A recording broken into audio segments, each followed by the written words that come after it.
Hi, everyone. Welcome. Thank you for coming out to another of our McCloskey lecture series. Thank you so much to the McCloskey family for your support of these opportunities to come together. Many thanks to the Aspen Institute team for all the planning to get us here.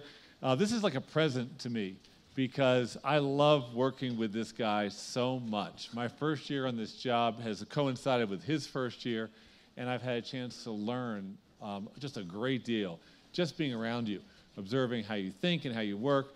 Plus, you autographed a copy of your new book to me. Wow, did you buy it? Or? No, you. It's sitting on my table. My mother-in-law was over at the house the other day. She saw it. She saw that you signed it. She was so proud of me that you signed my book. So thank you, David Brooks. You're really working on a project of tremendous importance in society and certainly in the Aspen Institute, our project Weave. And how about if we get started by winding the clock back to the thinking that you went through as you started to imagine possibly doing something else in addition to writing 2 columns a week for the New York Times and being on the NewsHour and speaking all around the country and teaching college classes, but yet all that wasn't quite enough. And so start there. First, thank you for buying my book. I wrote a book called The Road to Character, and I learned writing that book doesn't give you good character, and even reading a book on character doesn't give you good character. But buying a book on character does give you good character. And so I've seen the improvement in Dan's persona. And also it's just good to be back in this tent. I speak in this tent a couple times a year. I think I'm going to lay in state in this tent. I may have my kids married in this tent. So I feel like I'm back home. So this started as a personal project, and the personal is political. A lot of us in this country are going through a problem of loneliness. And I started out when I was 7. I read a book called Paddington the Bear and decided I want to become a writer. And I've been writing every day since then, almost. In high school, I wanted to date this woman named Bernice, and she didn't want to date me. She wanted to date some other guy. And I remember thinking, what is she thinking? I write way better than that guy. And so that has been my ethos all my life. And it's a bit of a solitary profession. And then if you get successful at it, it weirdly gets more solitary still. So on that book, Road to Character, I did a 99-day book tour. And so you're on the road on a 6 a.m. flight almost every day for 99 consecutive days. And over the course of that period, I counted 42 consecutive meals I ate alone, either at an airport, airplane, or hotel. And so you're off your bearings when you're traveling that much and so much alone. And I remember around that time I saw a picture of Britney Spears shaving all her hair. She went kind of berserk. And I was like, yeah, I could do that. I'm like right there with her. And so you get this period where you just get alone. And if you're a middle-aged American male, you do what any idiot tries to do. You try to work your way through your problem.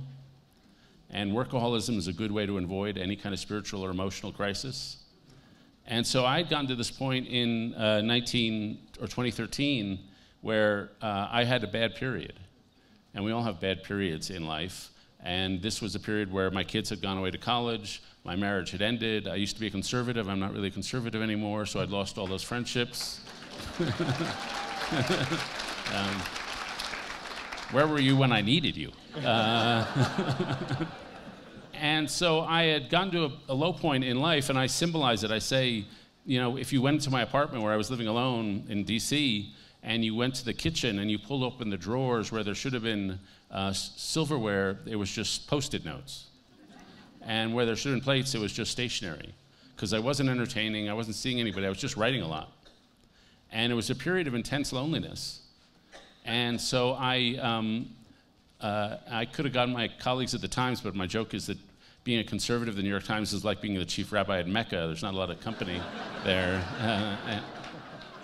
And so something lucky happened to me that in 2015, I got invited over to this couple's house named Kathy and David, and they had a kid in the DC public schools, and that kid had a friend whose mom had some health and drug and other issues, and the kid didn't have a place to stay. So they said, well, James can stay with us.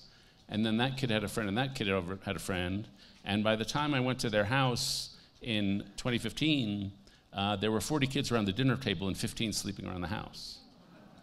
And so I walk into this place, and I reach out that first night to shake a hand with a kid named Ed, tall, charismatic kid, and he says, "We don't shake hands here. We just hug here." And I'm like not the huggiest guy on the face of the earth, but I started that. And what those kids taught me was emotional transparency. You always knew what they were feeling. And I took my daughter there months later, and she said, "That's the warmest place I've ever been in my life." And so I spent the next 4 or 5 years going to dinner every Thursday night with these people. We were just in Cape Cod together. And so it's beginning to be a cure, a better way of living for me. But then in the daytime, I'm writing about social isolation. I'm writing about a 30% rise in adult suicide. I'm writing about a 70% rise in teenage suicide. I'm writing about rising distrust, hatred, division. And I go over to this community on Thursday nights, and this is the answer. And they are weavers. They take people who are strays, and they create dense community. They create a chosen family.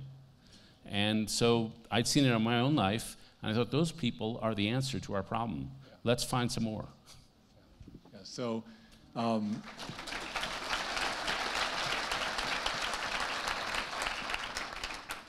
so finding more. Did you start finding more before we started talking about locating the project in the Aspen Institute? A little. Well, the other thing that happened was in 2015, I wrote 900 columns with one theme: "Don't worry, Donald Trump will never get the Republican nomination for the presidency." And so my judgment having proved so impeccably correct, that year I live in DC, I spend my weekends in New York, and I teach at Yale. So I'm writing the Acela. So how could I be out of touch with America between Yale and DC? And so I spent the next year really traveling around the country trying to meet Trump people. But then when I joined Aspen, I had the resources, frankly, to have a team to go out and find weavers. And they were not hard to find. Yeah.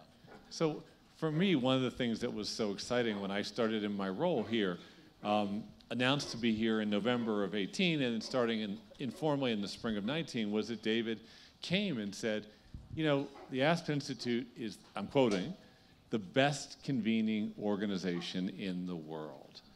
And would you consider finding a framework where I could more systematically do what I've been starting to do, to collect these stories of individuals, women and men, working at the local level, making a difference, rejecting us versus them mindsets in place of a better way to live, a collective mindset, a relational mindset." And I have to admit, it was flabbergasting, incredibly exciting, but so surprising to have you say that you thought we could help you develop this idea. And so we took the leap with support of a few of our trustees who helped us get the investment we needed to be able to start. David recruited a team of colleagues that he knew, and we had some colleagues from the Aspen Institute who joined. And around the spring of last year, you started getting out there and seeing people. So what was that like, the more systematic effort to go out and find these change makers? Yeah. I mean, the first thing I said when I spoke to the board was, like, America needs bridges. Aspen is in the bridge building business. Yeah. I mean, that's what this place does. And so we went out and we would land in a town and we would ask who is trusted here. And within half an hour, we had 20 names. And so some of these people were absolutely amazing, and some had been through horrors of their own lives. I mean, the most gripping afternoon I spent was a woman named Sarah Atkins, who I met her outside of Athens, Ohio, who she was out antiquing with her mom, and she came home to her husband and kids and found that her husband had killed their 2 kids and himself while she was out antiquing. So she comes home and she walks me through step by step of how she found the bodies and all that. And now she runs a free pharmacy. She helps moms who have suffered from violence. She teaches at Ohio University, and she leads a life of perfect service. And she says, I do it because I'm angry. Whatever that guy tried to do to me, he's not going to do it. I'm going to make a difference in the world. Screw you, you're not going to turn me into nothing. And so she's someone who's been through a horrific experience and has come out the other side and is living her life as a gift. We were in New Orleans, and you met Lisa Fitzpatrick. These are the most dramatic stories. Most people are not like this. But Lisa is an amazing person. She was a healthcare executive. She was sitting on the passenger seat of a car in New Orleans, and she saw two kids, a 10 and 11-year-old kid who looked terrified. And the kids lifted something, and it turned out to be a gun. They shot her in the face. She survived. And what she remembered afterwards was the look of horror on their faces. And afterwards she said, I wasn't the victim here. I was just collateral damage. They're the victims here. Because it was a gang initiation ritual. They had to shoot somebody to get in a gang. So why do we have a society in which people have to shoot somebody to have a family? And so she quit her job and went to work on gang relations in the city of New Orleans. And so we just met people like this all the time. And economists tell us we're all interested in economic self-interest and status and power. And I was with people really not interested in that stuff. And they just glowed with goodness and joy. And so while the rest of the world was having a bad 2018, I was like, I'm around the best people I've ever met. Yeah. I really enjoyed meeting Darius from Washington, D.C. Say a little bit about him. You like him because he went to Georgetown. That's true. So Darius was a kid in D.C. on the wrong side of the river. And when he was 9, his dad had an affair with a stripper. And the stripper had him killed. And so Darius lost his dad when he was 9. And he made it to Georgetown. He played on the football team. And then he came out and with 2 other players on the team created something called the Good Projects, which is a lot of different things, but it's a football camp, so young African-American men will have males in their lives. And we had a weave gathering with about 350 of our weavers. I see one of them back there, one of our weavers. And Darius, who'd lost his dad at 9, took Sarah, who'd lost her kids and husband, and he brought her to the middle of the room, and just in a good-hearted way put his arm around her and hugged her, and just really said a benediction over her. It's the only way you can say it. And so you're just bringing people from completely unlike circumstances together, and this is what the people are hungry for. And I should say, the stories I've told so far are all extraordinary stories. And you look at them and you think, well, that's not me. I could never do that. But we had a guy, Trabian Shorters, who I think is going to be here this week, who lives in Miami. He ran into a woman who was helping kids in her neighborhood across the street after elementary school. And he goes up to her and he says, do you volunteer in your community? And she says, no, I don't have any time to volunteer. And he says, are you getting paid for this? And she says, no. And then he says, what are you doing after this? And she says, well, on Thursdays I go to the hospital and bring food to the patients. And he says, do you have any time to volunteer? He's like, no, I have no time.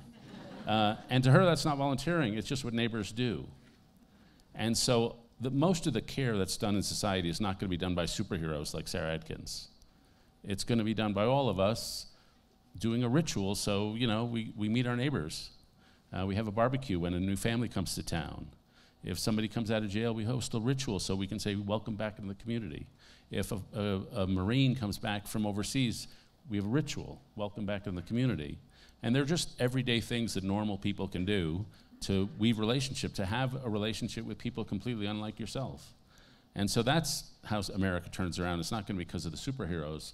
But our theory is that culture changes when a small group of people find a better way to live and the rest of us copy them. And I tell you, these weavers have found a better way to live. They're more joyful. Their life is filled with thicker relationships. They're exhausted all the time. Let's not undermine, shortchange it. But it's more about the values they embody than it is even about the hours they put in and the way they run their lives. So I want to invite the audience a little bit inside your thinking as you came up with this. So first, you had this intuition that the people were there and that they had found this better way to live and that you could learn by listening. But there's also a role that you play as the synthesizer, the gatherer, providing some structure to what the weavers are doing in this new opportunity they have to connect with each other. And how would you describe your role in helping to create a more maybe formally self-understood network among the weavers? Well, you know what? I used to be a foreign correspondent in the Soviet Union, and I realized that, say, when the Ukraine broke off, my readers at the Wall Street Journal didn't care what the interior minister of the Ukraine said to the finance minister of the Ukraine. They just wanted to know what it felt like in the Ukraine, what the water was like. And so my skill, which has gotten me that I have a job, is I'm really good at summarizing. If I meet a lot of people, I can summarize what they think. That's what I do. And so I would meet the weavers, and they would say things, and you meet 1,000 of them, and you begin to hear the common values and patterns. There's a gospel. And the gospel is some things like radical mutuality. We're not doing things for people, we're doing things with people. It's complete equality. There's radical hospitality. If you knock on my door, I will open the door. It's like Lisa Fitzpatrick, there are some kids in her neighborhood who want to hang out with her. She opened the door, and one afternoon, and she had 40 kids in her neighborhood in New Orleans, and she said, "Why are you hanging around a middle-aged old lady?" And she said, "Because they said, you're the only one who opened the door." Yeah. And so they just opened the door. They assume responsibility. A lot of us see a problem in our community.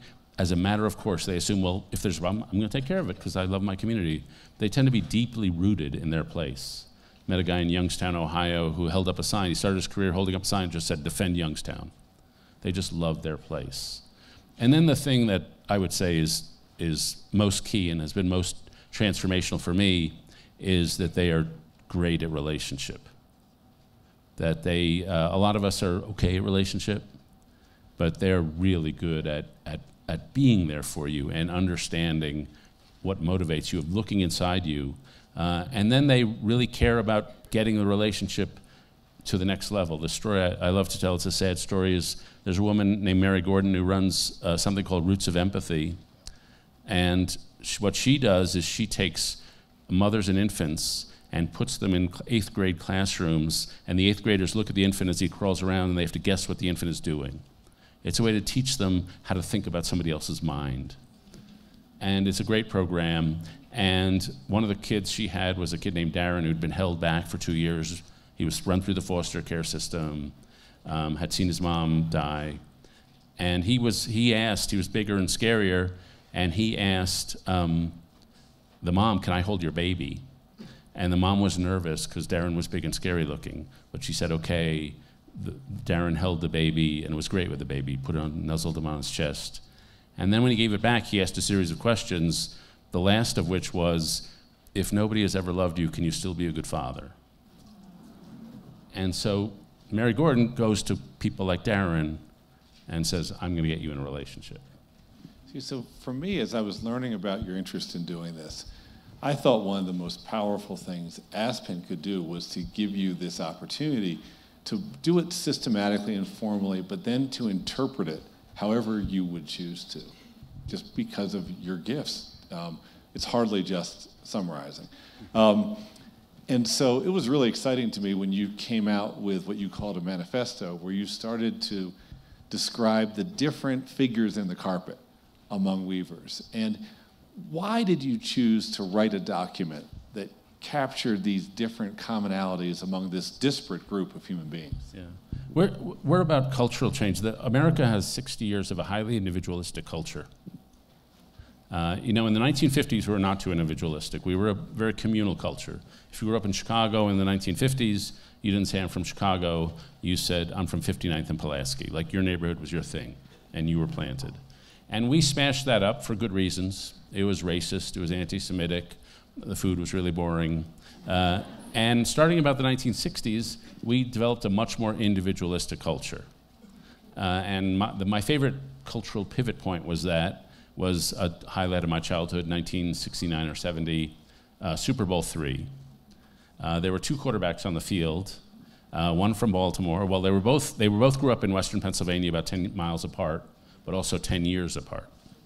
And the guy playing for the Baltimore Colts was Johnny Unitas, 1950s guy, very boring, but very good, but non-charismatic. He was a 1950s organization man. On my side of the field, there was a guy named Joe Namath, who was $5,000 for a coat, long flowing hair, a big swinger. Namath wrote a book, a memoir called "I Can't Wait Until Tomorrow Because I Get Better Looking Every Day." And so, Johnny Unitas would never have written that memoir. And so that moment is interesting because it shows how cultures can shift very rapidly. With Johnny Unitas in 1959, suddenly it's good to be reticent. Then suddenly in 69, it's good to be expressive. It's good to be institutional. No, it's good to be a rebel. It's good to be old. No, it's good to be young. And so the culture shifted. And we needed to do that. But we've now had 60 years of a very individualistic culture, me before we. And we've sort of run out the string. And we need to develop a more communal culture. And we're not going back to the 50s. We need something new. And so what I've seen in these people are not only examples of a good life, but heralds of a new cultural regime. Yeah. Okay, so if they're heralds of a new cultural regime, what you're doing is what? Helping us to see that regime in formation? Well, we do three main things. First, we just name their values. And second, we try to bring them together so they can talk. And it's not us like telling them who they are. They're live human beings, and they get to talk. And they tell us who we are, and often they don't like who we think they are. So they tell us. And the third thing we do is we illuminate them. And so people will have a chance to say, hey, you know, I'm not going to change my whole life around, or maybe I will, but I could do something. I could mentor a kid. And so that would just change the culture a little, just a little step. And so the last year, I wrote this book, which was a nice bestseller. I gave a TED Talk about Weave, which was 2.5 million views so far. I've given about 300 speeches. We've just tried any way we can to get the ethos into the culture. And we were willing to try anything. We were going to have a board game. We were, you know, whatever. And so the manifesto was just sort of an intellectual version. And, you know, along the way, we've learned things we've got wrong. We wanted to tell them, you guys are a counterculture. They didn't like that. No, they said, just do what is normal. And in some places, it is normal. By the way, when we did our listening tour, I would always say to the dinners we would have, you know, it's one of the problems in America is none of us know our neighbors, like the 8 immediate houses around us. And in New Orleans, they looked at me like, what are you talking about? We all know our neighbors. And in New Orleans, they just have that culture. The other thing that we got wrong was we thought we could create a movement which is about healing division while sidestepping the big elephants in the room, race, ideology, and class. And at every meeting we had, race, ideology, and class would come up. And so you can't sidestep them. And you've got to take on the big hairy elephants, and you've got to figure out how to integrate across these differences. Yeah. So by describing what the Weavers think, what they do, how they understand the world, the experiences they've had that have led them to the choices they made, which you've called walkaway experiences sometimes. They leave a value they used to have in order to adopt a better value. You're presenting, if I may, the early part of a movement, ideally, right? It would be, if it really took off, if we really were able to draw out all of these practices that many of us try to live to, that would be something that then had a collective force that's more than what any single weaver does at the individual level. Is that right? No, I believe in the power of ideas. And as people embrace a better way to live, they say, yeah, I'd like to be more joyful. There was a guy in the 1950s named Stuart Brand, who's still alive. And he said, you know what's cool? Native Americans are really cool. People should live like Native Americans. And so he decided to start a commune movement. And he went out to San Francisco, and he started acid festivals. He helped create the Grateful Dead, and he wrote a book called The Whole Earth Catalog, which sold 3.5 million copies and won a National Book Award. And it started a commune movement in the late 60s. And he basically created the hippie culture. What we think of as the hippie culture, Stuart Brand thought of that. And he just named it into existence. People said, yeah, that's cool, I want to live that way. And then a couple of years later, the commune movement sort of fell apart, because it turns out farming is hard. And he said he happened to be living in Menlo Park, California, and he ran into something called the Homebrew Computing Club. Steve Jobs, Bill Gates, all these people. And he said, you know, communes aren't cool, computers are cool. And he wrote a piece for Rolling Stone in 1971 called The Rise of the Hacker Culture. And the Silicon Valley culture, he named it. All the black t-shirts, all that stuff, he named all that. And it grew out of the Whole Earth Catalog, which was Steve Jobs' favorite book. And so it's possible, and we're not, basically I think this movement is already moving by itself. But we're just trying to name the cultural trend we see happening, and which is happening. And again, it's not about getting one of the things we over-focused on in the first year was people who run organizations. And the next thing we have to focus on is how do you build relationship just for all of us, for us normal people. Yeah. And part of that is a skill.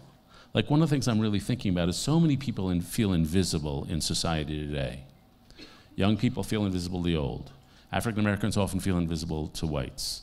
Conservatives feel invisible to progressives and vice versa. And so what is that skill of knowing someone deeply and being deeply known? That's a skill. And so how do you do that? How do you react to people in their worst moments? I had a chance to interview at Ideas Festival a woman named Kate Bowler, who's 38. She's got stage 4 cancer. She's very sensitive to how you talk to her. And I've learned, like, it would just be a skill if we could all say, how do you talk to people who are really sick? And so another example, I have a woman who lost her daughter in Afghanistan, and she said to me something that I found so useful to know, which was, people sometimes wonder if they should mention Anna to me, her daughter. And they should know, they're afraid they're going to remind me of a bad subject. But they should know that Anna is always on my mind. And if they mention it, then it gives me a chance to talk about her if I feel like it, or not if I don't feel like it. But they've given me the choice. And that's how you talk about this sort of thing. And then she said the best thing that helped me in the grieving process was just presence. Like, you didn't have to tell me anything profound. Never compare. Never say, I know what you're going through, my dog died. Never say that. But just presence. And there's an art to just presence and showing up. And she said, some people of my friends were firemen. They showed up that first week, and then I never saw them. And some were builders. They didn't show up the first week, but they were there the next 6 months. And then some people who I thought were my intimate friends vanished on me. And some people I barely knew were really there for me. And that's unmerited love, that's grace. And she said the best moment in that phase was I was living in Anna's apartment in DC, which she left behind, cleaning it out. And somebody noticed I was taking a shower, but there was no bath mat outside the shower. So this person didn't say anything. They rode their bike to Target. They bought a bath mat. They put it down. She said that was the best moment. So in May, we had a pretty dramatic moment at the Aspen Institute, because after David had spent 6, 7, 8 months meeting people all around the country, building a great staff full of young people who are so idealistic, your team, it's a breath of fresh air to work together. And then starting to write it up in the form of the manifesto and some of the op-eds you wrote about it. Then we gathered 200 and some Weavers together for a summit in Washington, D.C. And you must have felt a little bit nervous knowing you had brought all these people together, none of whom knew each other, to try to make something meaningful out of the time. What was that like? There were like 40% Trump supporters, 60% really didn't like Donald Trump. What could go wrong? And I think the first thing was that people were so grateful to show up for each other. And they described what they did, and I could feel the whole group swell. Oh yeah, that's sort of what I do. And so there was that swelling. The things we got wrong, which were the painful things, but the parts that we learned the most from. First, we were in the round because we wanted everything to be equal, and everybody just to be part of a community. It was 350 people. That's a lot to have in the round. But we put an 18-inch stage, and a lot of the people there really hated the stage because it suggested some power inequality difference. And so that we learned that lesson. Second, race just kept coming up. Racial injustice, anger, impatience, and we still have to figure out how to weave that in, which is still, that is the core American sin, so we have to weave it in. And things that I didn't even think about, I'm a reasonably type A personality. My colleague Tommy Loper, maybe here, who's running Action, is very much a type A personality. We operate at a certain pace. And everybody works at that pace. And by the third day, some of our weavers were saying, "You're driving us crazy." And so there are things that are different between people that you're not even aware of just because you're in a cultural enclave where you all do things sort of the same way. But learning to build community is in that messiness. And parts of it worked beautifully, parts of it were clunky. At the end, I was reminded of what to me is the great picture of community. And it was written by Jane Jacobs. And she was living in the West Village in the late 60s. And she had a brownstone, or she was an apartment. She looked out from her brownstone on the street, and there was an adult male pulling at a 9-year-old girl. And he was really angry, and she wasn't sure if it was a kidnapping. So she's looking out the window, wondering whether she should go down and intervene. And as she's looking out the window, she realizes that the guy who runs the fruit stand has come out. The lady who runs the dry cleaner has come out. The locksmith has come out onto the sidewalk. 2 Marines have walked by there standing still.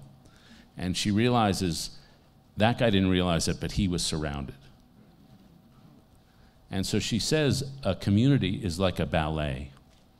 On the street, in the morning, the moms are taking the kids to work.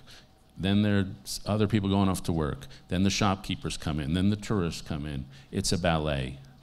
And it's organic and it's dynamic, but everybody's got eyes on the street looking out for each other. And the first time you do that ballet, it's going to be clunky. And so we had some moments of clunkiness, but they were painful to me then, but we're grateful to them now because of the way they force you to shift. Yeah. Well, I think you're being modest, too, because I was there all 3 days, and the outcome wasn't preordained. That was the point. It was co-creation.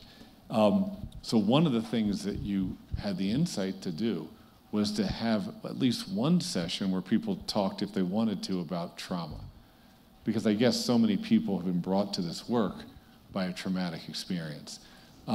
So just say something about that. What did you learn from that moment of all these different people sharing these stories? Right. And this has been a revelation to me, how much trauma there is in the country. It's in every single thing we do. Usually somebody starts an organization because they're in their neighborhood and they see some kids who are lonely. And they want to help the kids. They're not prepared for multi-generational trauma and the effects of that and the way it can crater people at the most unexpected little triggers. And it's been a long education. I tell my young staff, you have to remember when I grew up, they hadn't invented trauma yet. Somehow it wasn't in my childhood. Like, we were New Yorkers, we were supposed to be tough, and we never admitted weakness.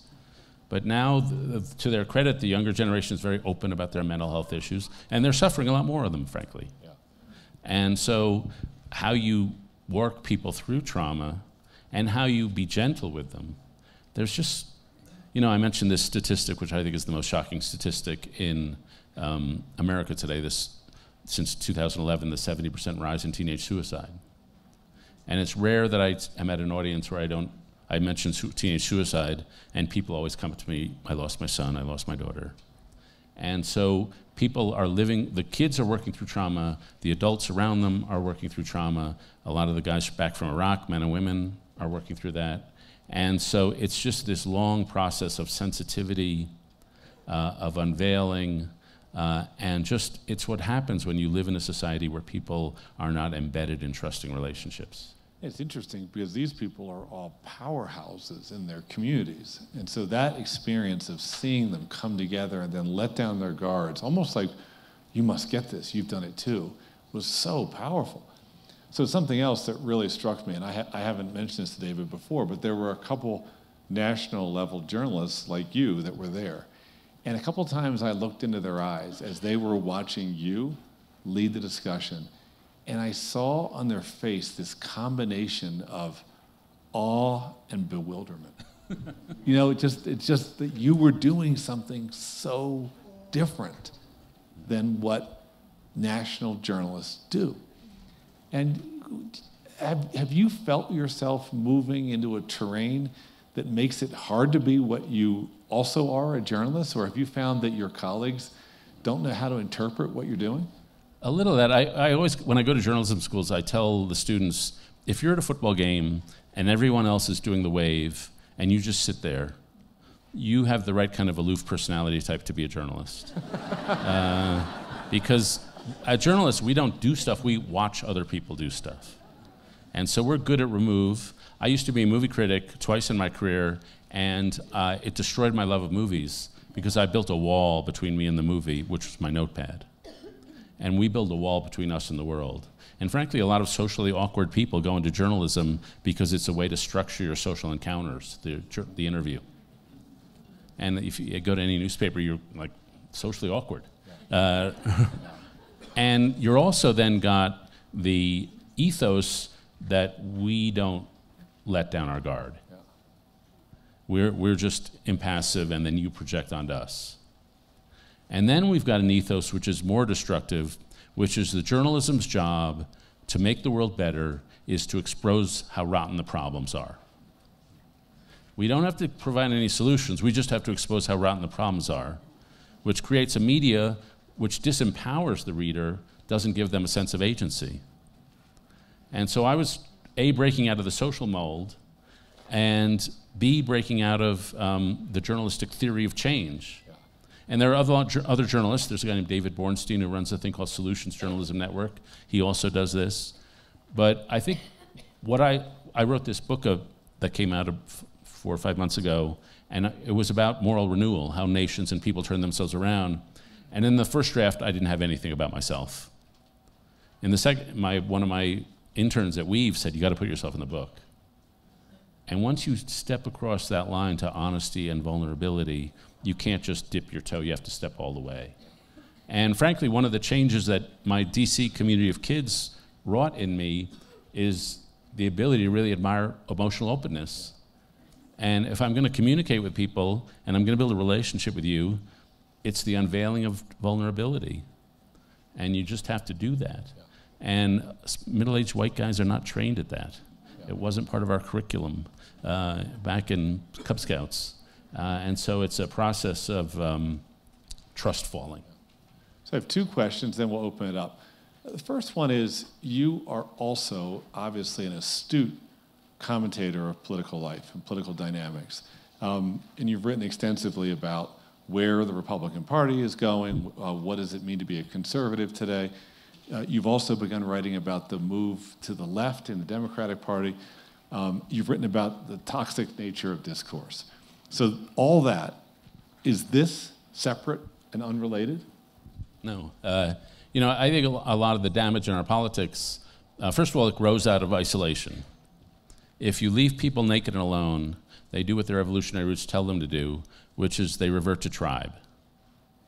And tribalism seems like community. It's they're grasping to be part of a team, but really it's the opposite of community. Community is based on mutual love. We love this place. Tribalism is based on mutual hatred. We hate that other.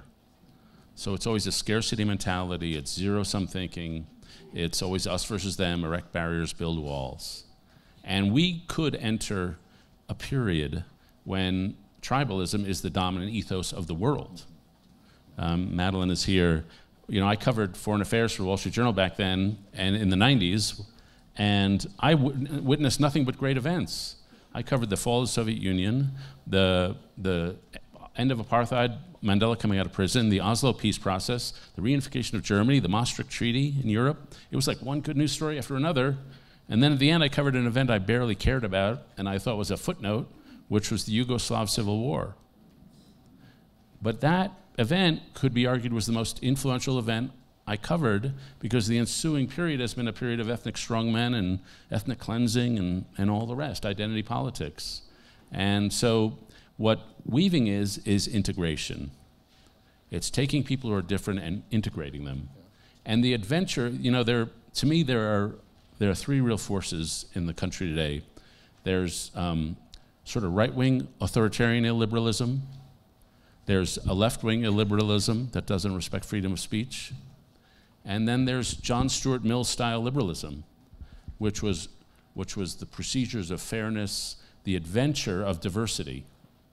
The getting to live in a country like ours, you get to meet people who are completely unlike yourself, and that's the greatest adventure, and then bringing them into a coherent story is the greatest challenge, but the greatest thrill. And so what the Weavers are doing are integrating. They're integrating across race, across class, across community, not so much across ideology, but we're working on that. And so to me, they are the embodiment of the spirit of John Stuart Mill, the spirit of old-fashioned classical liberalism. And that's why they are part of the big political challenge of our day. Yeah. So this is, of course, work that's very much aligned with our values at the Institute. Not only do we try to convene on the most important issues of the day and have an inclusive dialogue, an inclusive conversation, but also we try to build networks of values-driven leaders who want to make positive change. And you're doing both these things for us, and it's a real pleasure to be your colleague and to be doing it together. Would you give just a little bit of a teaser for the audience of where you think the Weavers Initiative might go? First, I was reminded, I was here, I don't know if it's happening at the Economic Council, I don't know what it's called, not the strategy group, the economic one, but there was it was a collection, I visited last year, of senior officials from the previous administrations on economic policy, from the Obama administration, the Bushes, the Clinton administrations, and one of the Obama senior figures said, we used to define the barriers of the debate. Now sometimes I think we're irrelevant to the debate. And so what's happened is that people have moved outside what used to be the tradition in which we conducted our democracy. And they're moving to the extremes outside of that. And those of us who still believe in that tradition have to assert ourselves more. And it's not enough just to, I think this is a challenge for Aspen, I think you accept this. It's not enough just to convene. It's convening because we believe in convening as a way of conducting a just society. Yeah. Now, having been pompous, and I've just forgotten your question. What's next? So what's next? A lot of things. One of the things we want to get real practical. We want to create a Weaver's Guide to Life, which will be like the Whole Earth Catalog, but it will be a series of 10 things. How do you host a dinner party? How do you get your block together? It's the concrete 10 practical wisdoms that is in our group, that our people have collectively, and we'll share it together. We're going to have local Weave meetings, which will be like little TEDx's.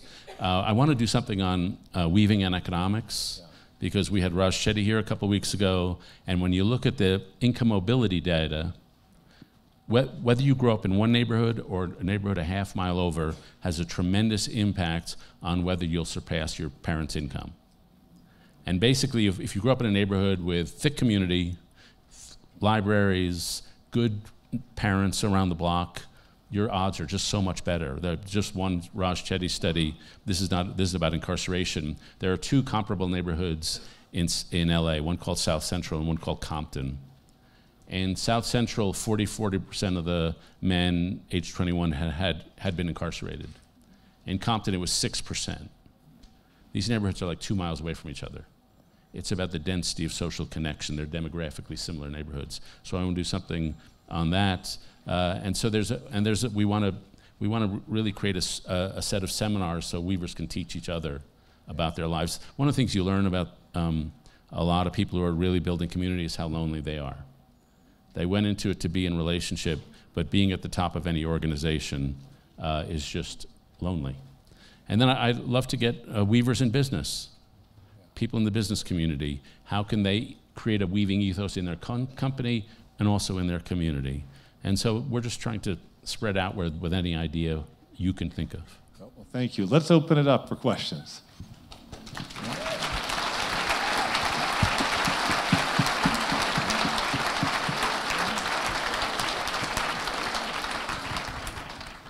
So in the interest of getting as many questions as possible, try to begin your statement with a word who, why, where, or how.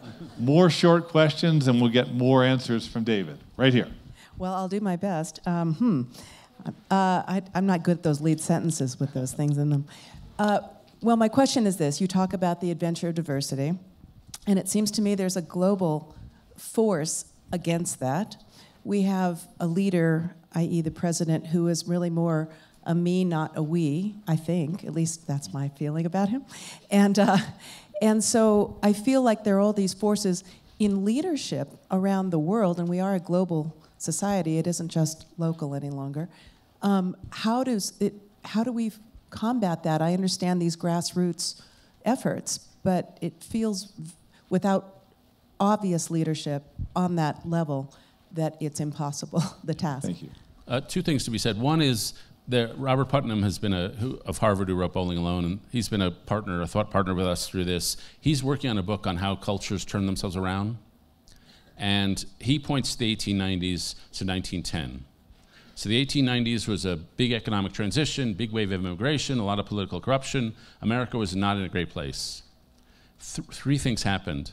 The first thing is there was a cultural change. The social gospel movement, which was very communal, replaced social Darwinism, which was very competitive and individualistic.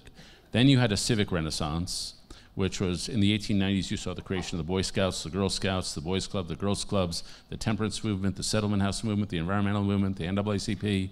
All these things grew up out of nowhere within a couple years. Basically, Americans had built all these plans to help raise young people on the prairies of Kansas, and suddenly they realized we have millions of young people in the streets of Baltimore, Chicago, Detroit. What do we do with these people?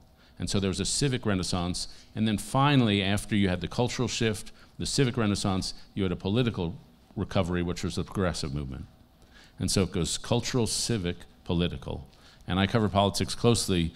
Leadership is not going to come from the political level. And it's going to come from the civic, and then from all of us. And then, once you have some trust and social healing, I think we'll have a reaction against the current moment. And the one other thing I want to say, and Trump is inevitable to talk about, and it leads me in a strange direction when you mentioned him. My psychoanalysis of the guy is that somewhere he wasn't loved, and he made himself unlovable. The classic narcissism traits, I need affirmation, I need affirmation, I need affirmation. And weaving work, and this is where we all come in, it's spiritual work. It's inner work. It's living not out of your ego.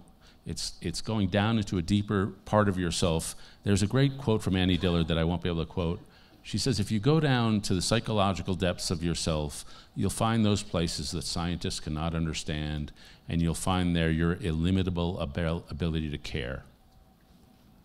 And our ability to care for one another is sort of the secret glue that we have to get in touch with. There's no escaping the spiritual nature of it. I have a friend who, when her daughter was born, she said, when she was born, I realized I loved her more than evolution required. And I've always liked that because it points to that thing that's human, that is enchanted. And there's no shortcuts around some sort of spiritual recovery for a lot of people, us included. And it may seem so different from the world of geopolitics, but we've had a lot of emotionally and spiritually starved people in too much important places in the world. Yeah. Good. Next question right here. Hi, thanks, David. You mentioned that one of the first things you did with the groups was to, I think you said, name their values. And I was curious if you could spend a minute telling us what their values were that were common to them.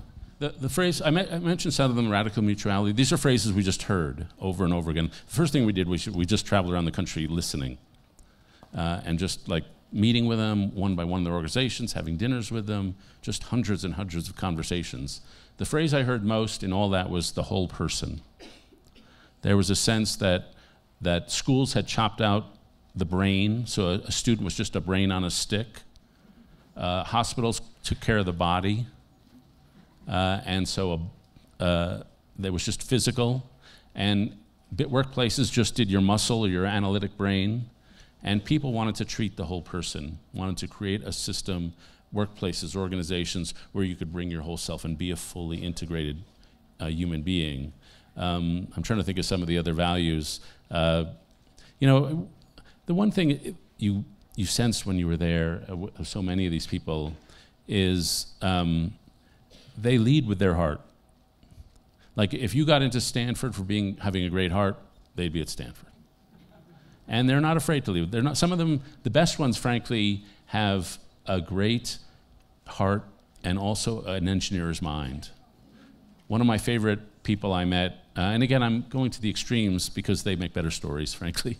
One of my friends who's become a dear friend, a woman named Sarah Heminger, she grew up in Indiana. Her dad found that their pastor was embezzling money, told the church didn't get rid of the pastor, they shunned the family. So for 8 years of Sarah's childhood, she had no friends, and she had to celebrate Christmas in a different part of her grandmother's house than the rest of the families. And so she gets to Johns Hopkins, she's getting a PhD in bioengineering, and she's driving by a school called Dunbar High School in Baltimore, and she sees some lonely-looking kids, and she says, I know exactly what they feel. And then she thinks, I'm here at Hopkins, I'm getting a PhD, I'm really lonely. Maybe those people will be my friends. And so she creates an organization called Thread, which surrounds each underperforming kid with 4 volunteers, then 4 others called grandparents, then 12 more called collaborators. It's this incredibly intricate system of networks. And because she's an engineer, she created an app. When a volunteer gets near a kid, their phones register the contact, and it goes back to her central system. She calls it the Fitbit of social relationships. And so what I love about Sarah is she's such a deep person, but she always thinking like an engineer, and that is a magical quality. Let me look over on this side, all the way in the back, that hand, yes. Tom Merton comes to my mind as I listen to you speak. You kind of favor him. I think he was better looking. But nonetheless, Merton brought to his audience in the 50s and late 60s many of the ideas that you were bringing forth here this afternoon. Do you think that that sort of a spiritual context is part of what the Weavers are aiming for? Yeah. Somebody pointed out, my book is called The Second Mountain, and Merton wrote a book called The 7-Story Mountain. So he's got 5 more mountains than I do, but he was a deeper and more spiritual guy. No, I think I don't think you can talk about this stuff without some spiritual element. And that doesn't mean you have to be faithful. Of the Weavers we've met, I'd say half are faithful, half are motivated by just love your neighbor. But I do think some sense of transformation is part of the deal, because you don't live a life where you really love your neighbor as yourself by living the values of our society. And one of the things we're rebelling is a lot of us grew up in the meritocracy. And the meritocracy is a great system, produces a lot of achievement, but it has some lies in it. One of them is that career success can make you feel fulfilled. I'm the poster child for showing that's not true. Second, I can make myself happy. That happiness is a spiritual thing, is an individual thing. But if you ask people in their lives, when were they most happy? It was when they were not self-sufficient. It was when they were the opposite of self-sufficient, when they were dependent on others. We also tell the lie is life is an individual journey. We give our kids these books, The Places You'll Go by Dr. Seuss, and that's what you get on graduation day. And if you look at that book, it's about a little kid who lives life as a series of individual adventures on his way to success. He has no friends, he has no family, he has no attachments. And I ran into a sociologist who studied how immigrants reacted to that book. Immigrants hate that book because it does not reflect life as they know it. And so we have a culture that you have to rebel against in some ways to lead a life. And for Thomas Merton, or Christians or Jews or Muslims, it's inverting lifestyle. It's not practice makes perfect, but effort leads to reward. That's the values of the economics. It's you got to lose yourself to find yourself. You have to give yourself away to get yourself. It's the inverse logic of that Merton would have found in the Beatitudes. And whether you believe in the divinity of Jesus or not, it's a good idea to believe in the Beatitudes. And I do think that spiritual transformation has to be part of the deal. And so, there was a guy, a Christian thinker, a guy named Henry Nouwen. When I was in my period in 2013 of this bad pain, somebody handed me a book by Nouwen about how to get through a moment of suffering. And one of his sayings was, you got to stay in the pain to see what it has to teach you. I was like, screw that. I want to get out of the pain. And yet, I do think there's some wisdom there. Another person I go to, and I'm a person of faith, but I didn't used to be. And even before I came to faith, I read a lot of theology because there's a lot of good wisdom there. And one of the people I read was Paul Tillich, a 1950s theologian. And one of the things he teaches is that in moments of suffering, you can either be broken or broken open. And he's got a very beautiful passage in a book called Shaking the Foundations. And he says, suffering is those moments of suffering, it's an interruption of life, and it reminds you you're not who you thought you were. What it does is it carves down into parts of your soul you did not know existed. What he says is it carves through the floor, the basement of your soul, and it carves through that and reveals a cavity below, and it carves through that and reveals a cavity below. And when you see deeper into yourself than you ever did before, and you realize that only spiritual and emotional food will feed those dark places. And getting down to those levels is a spiritual process. And only people who have gone through those processes, I think, are ready for the larger life. That is just a gorgeous answer. Thank you. Thank you.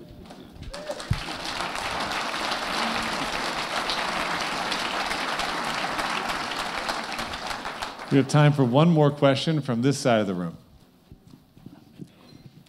NoLabels.org. Could you talk about that? Because that is all about politics, and I think it's really quite something that the Problem Solvers Caucus is behind a lot of the positive things that are happening. I don't think any congressman or senator or anyone who's run for office has really come from a bad place originally. I cover politics, and I often say the politicians most of them are in it for the right reason. The life is not that glamorous. They do all that fundraising, they do all this stuff. They fly home every Thursday. If you fly out of Reagan in DC and you fly on a Thursday afternoon, it's filled with members of Congress schlepping home, the senators up in first class, the House members in the back. And I know them all. I just had a chance to, this is off the record, but I had a chance to dine with AOC. Found her very charming and humble. And she's not my cup of tea, but I found her motivated by the right reasons. And I find that's generally true. And so they're just caught in a rotten system, which they hate. And so No Labels is an organization that wanted to get past partisan divide. And it was founded by a woman named Nancy Jacobson. And she asked me to get involved in the beginning, and I got involved a little. But I said, Nancy, I got to tell you, I'm skeptical. I don't think you can have a movement whose first word is no. It can't just be a negativity. You got to be for something. And I have to say, she surpassed all my expectations. And they've created this Problem Solvers Caucus, and I've gone to a lot of their meetings now, and it's completely equal, Republican and Democrat, and they've got an agenda to how to fix the legislative reform. And it's one of the things you see. There's another organization called Better Angels, and Better Angels is very meticulous. They're one of the few organizations that really does get a Trump person for every blue person. And they bring them together in conversation, and after a weekend, they really have developed a relationship, and they've learned something new, and they say, of course we agree, but you should get the really crazies. And then they tell them, no, we went on social media, you guys are the crazies. And so there are so many organizations doing this that, our biggest problem at Weave has been we get calls and emails, we want to be involved, you should partner with us, you should look into us, you should write a column about us. And there are hundreds and hundreds of thousands of organizations, a lot of which have been born in the last 3 or 4 years. And that's the movement. I say it's a movement that doesn't know it's a movement. And that's the cause for hope, that people are really leaping into action, and it's just about naming it and harnessing it and getting people into the same tent. Yep.